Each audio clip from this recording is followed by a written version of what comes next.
Oke, saya akan membahas kelompok ekonometrika dengan judul pengaruh bibit pestisida dan pupuk terhadap jumlah produksi padi. Kelompok kami terdiri dari 5 orang, ada Isya Septika, ada Kartika, ada Nyemas Attahiratu, ada Yuliana Pratiwi, dan saya sendiri Muhammad Jaki Sore. Analisis regresi merupakan alat statistik yang digunakan dalam beberapa bidang. Analisis regresi ini bertujuan untuk mengetahui hubungan antara variabel dependen dan variabel independen. Terdapat 3 tipe analisis regresi. Yang pertama yaitu regresi linear sederhana, yang kedua regresi linear berganda, dan yang ketiga regresi linear non-linear. Dalam regresi linear sederhana terdapat metode yang digunakan untuk mengestimasi parameter regresi. Biasa kita kenal dengan nama OLS atau Ordinary Least Square atau kuadrat kecil.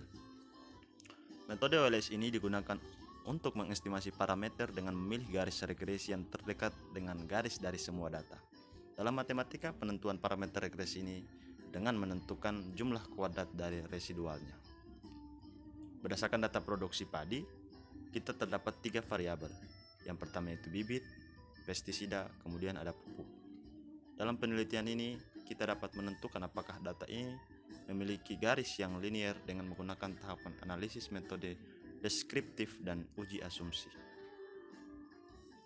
Tujuan dari metode ini adalah meminimumkan jumlah residual kuadrat. Nilai minimum sebuah fungsi dapat dicari dengan melakukan penurunan dari fungsi tersebut. Berikut tujuan penelitian. Yang pertama, untuk mengetahui apakah bibit berpengaruh terhadap jumlah produksi padi.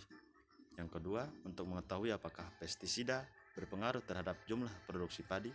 Kemudian yang ketiga, untuk mengetahui apakah pupuk berpengaruh terhadap jumlah produksi padi. Ya, datanya ada 23 data provinsi, kemudian ada paparan data produksi, data bibit, pestisida, kemudian pupuk. Ya, di sini menunjukkan produksi rata-rata per hektar. X1 rata-rata penggunaan bibit, X2 rata-rata penggunaan pestisida, X3 merupakan rata-rata penggunaan pupuk. Jadi X di sini menggambarkan variabel yang dimaksud.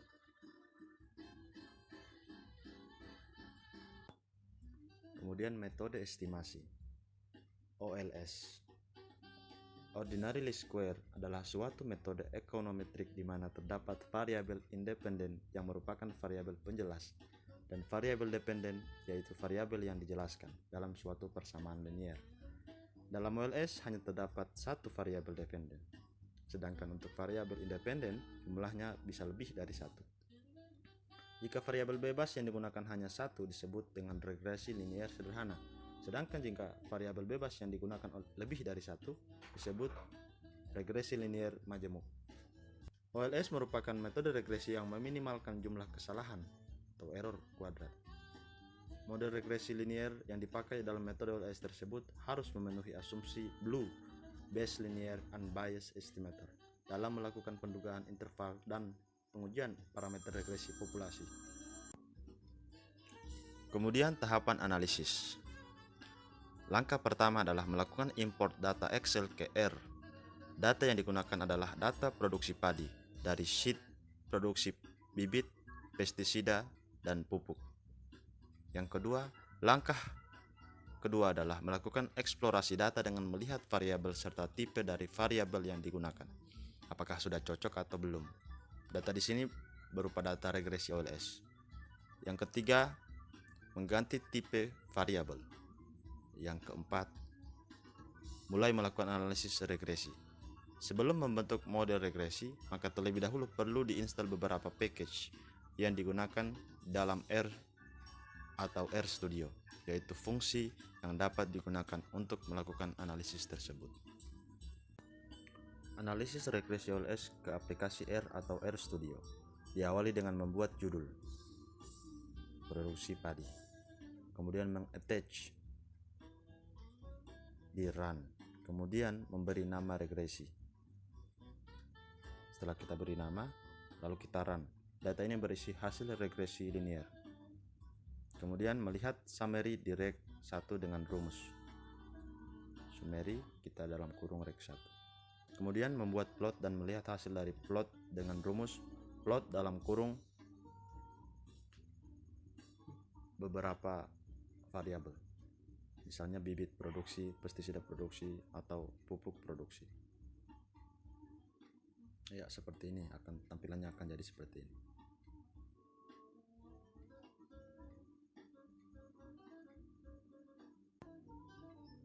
Untuk melakukan uji asumsi terdapat dua package yang harus diinstal terlebih dahulu, yaitu imtest, yaitu untuk uji heteroskedastisitas dan autokorelasi. Yang kedua yaitu CAR untuk menguji multikolinearitas. Kemudian setelah imtest dan CAR terinstall, agar dapat digunakan kita perlu memasukkan pada rumus library. Kita masukkan dua package yang telah kita install tadi ke dalam library. Kemudian melakukan uji asumsi dengan rumus. Uji asumsi normalitas residual, uji autokorelasi, uji homogenitas, dan uji multikolinearitas. Langkah tersebut akan menghasilkan output sebagai berikut.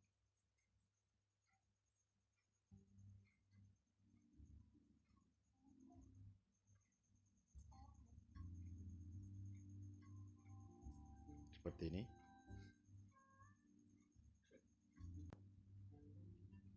Kemudian hasil analisis. Jadi hasil dari regresi OLS dari produksi padi adalah sebagai berikut. Hasil estimatif parameter dengan koefisien bibit, pestisida, pupuk dengan data yang terlampir. Artinya untuk estimasi bibit, pestisida, dan pupuk hasilnya semua positif terhadap produksi padi.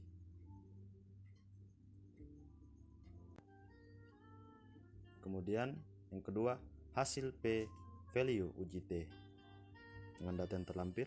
Artinya nilai P value bibit adalah 0,06000, adalah signifikan terhadap produksi padi karena kurang dari alfa 5%, sedangkan P value 0,63202 tidak signifikan terhadap produksi padi karena lebih dari alfa 5%. Hasil P value pupuk 9,25E07 sangat signifikan terhadap produksi padi daripada variabel yang lain karena 9.25E07 kurang dari 0,05 atau 5% atau alfa.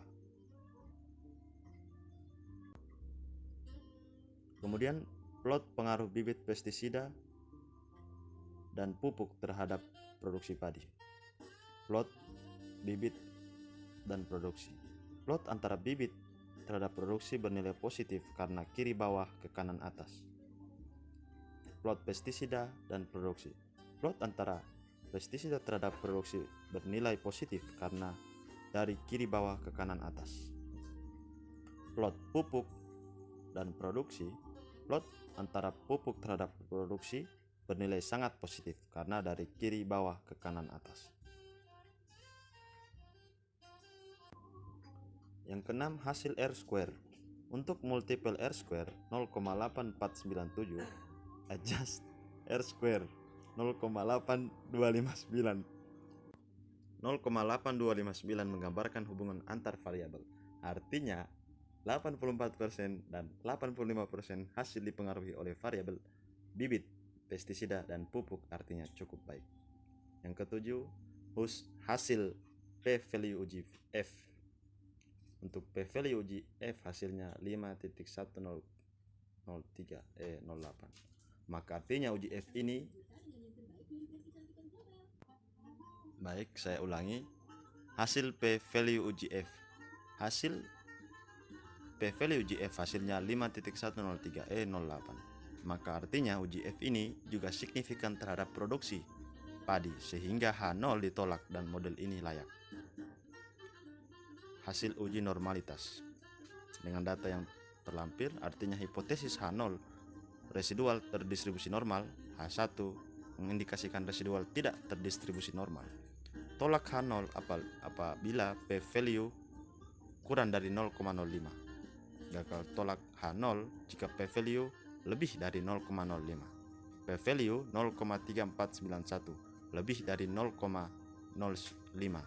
maka residual terdistribusi normal. Jadi produksi padi residual terdistribusi normal. Hasil uji autokorelasi dengan data yang terlampir artinya H0 tidak terjadi autokorelasi, H1 terjadi autokorelasi. Tolak H0 apabila P value kurang dari 0,05, gagal tolak H0 jika P value lebih dari 0,05. P value adalah 0,3076, maka tidak terjadi autokorelasi. Jadi tidak ada autokorelasi dalam produksi padi. Yang ke-10, hasil uji homogenitas dengan data yang terlampir artinya H0 varian residual bersifat homoskedastis, H1 varian residual bersifat heteroskedastis. P value 0,4117 lebih dari 0,05, artinya residual bersifat homoskedastis. Yang ke-11, hasil uji multikolinearitas artinya terjadi multikolinearitas apabila VIF lebih dari 10. Jika tidak, maka tidak terjadi multikolinearitas. Bibit dengan data 1,07, pestisida 1,65, pupuk 1,73. Jadi tidak terjadi multikolinearitas. Demikian video yang bisa kami sampaikan. Terima kasih. Selamat mendengarkan.